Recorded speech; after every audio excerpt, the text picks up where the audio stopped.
यंदा पावसाला विलंब होणार असून प्रमाणही कमी राहणार आहे। वाढत्या उन्हाच्या तीव्रतेमुळे कोयना धरणातील पाणीसाठा झपाट्याने कमी होतोय।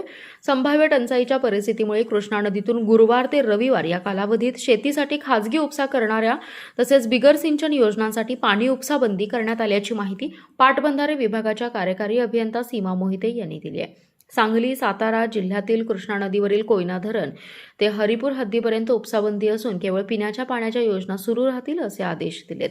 कोयना धरणातील उपलब्ध पाणीसाठा पुरवणं अत्यावश्यक असल्याने सातारा व सांगली जिल्ह्यातील कृष्णा नदीवरील कोयना धरण ते हरिपूर हद्दीपर्यंत महाराष्ट्र पाटबंधारे अधिनियम 1976 मधील कलम 11 व 49 मधील तरतुदीनुसार गुरुवार दिनांक 4 जून रोजीपासून ते रविवार दिनांक 7 जून 2026 रोजी इथपर्यंत शेतीसाठी खाजगी उपसा करणाऱ्या आणि बिगर सिंचन सर्व योजनांचे पाणी उपसा बंदी करण्यासाठी येत असल्याचा उपसा बंदी आदेश काढलेत।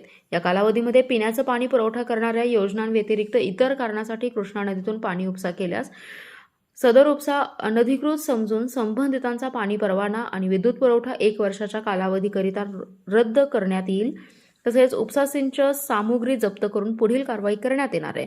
दरम्यान सोमवार दिनांक 8 जून 2026 पासून ते गुरुवार दिनांक 11 जून 2026 पर्यंत उपसा सुरू ठेवण्यात येणार असल्याचं आदेशात म्हटलंय।